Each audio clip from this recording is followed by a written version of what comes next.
എനിക്ക് ചായ കുടിക്കുന്ന ശീലമുണ്ട്. എങ്ങനെ ഇത് ഇംഗ്ലീഷിൽ പറയും? I am in the habit of drinking tea.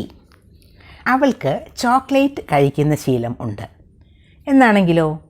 She is in the habit of eating chocolates. ഇനി വേറൊരു സെൻറ്റൻസ്. അവർക്ക് അമ്പലത്തിൽ പോകുന്ന ശീലം ഉണ്ട്. They are in the habit of going to temple. ഇവിടെ എല്ലാ സെൻറ്റൻസിലും ഉപയോഗിച്ച ഒരു സ്ട്രക്ചർ ശ്രദ്ധിച്ചോ? In the habit of. ഈ സ്ട്രക്ചർ ഉപയോഗിച്ച് ഈസിയായി നമുക്ക് എത്ര സെൻറ്റൻസസ് വേണമെങ്കിലും ഉണ്ടാക്കാം. കുറേ സെൻറ്റൻസസ് ഉണ്ടാക്കി നോക്കണം കേട്ടോ. സെൻറ്റൻസസ് ഉണ്ടാക്കുമ്പോൾ ഈ ഫോർമുല ഉപയോഗിക്കുക. ആദ്യം സബ്ജക്റ്റ്, അത് കഴിഞ്ഞ് ആം അല്ലെങ്കിൽ ഈസ്, അതും അല്ലെങ്കിൽ ആർ എന്ന ഹെൽപ്പിംഗ് വേർബ് ഉപയോഗിക്കുക. അത് സബ്ജക്റ്റ് അനുസരിച്ചിട്ടാണ് ഉപയോഗിക്കേണ്ടത്.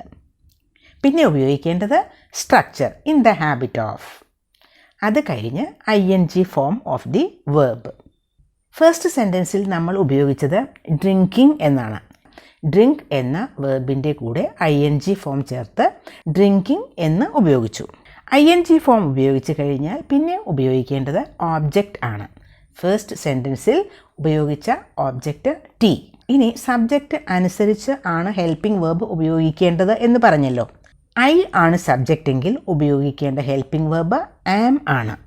ഹി, ഷീ, അതല്ലെങ്കിൽ ഏതെങ്കിലും സിംഗുലർ സബ്ജക്റ്റ് ഒക്കെ ആണ് സബ്ജക്റ്റ് എങ്കിൽ ഉപയോഗിക്കേണ്ടത് ഈസ് എന്ന ഹെൽപ്പിംഗ് വേർബാണ്. ഇനി അതൊന്നും അല്ലാതെ യു, വി, ദേ, പിന്നെ ഏതെങ്കിലും പ്ലൂറൽ സബ്ജക്ട്സ് ഒക്കെയാണ് സബ്ജക്റ്റ് എങ്കിൽ ഉപയോഗിക്കേണ്ട ഹെൽപ്പിംഗ് വേർബ് ആർ ആണ്. For example, I am in the habit of, you are in the habit of, they are in the habit of, he is in the habit of. Easy അല്ലേ? ഒരു sentence ഉണ്ടാക്കി comment ബോക്സിൽ എഴുതാൻ മറക്കരുത് കേട്ടോ.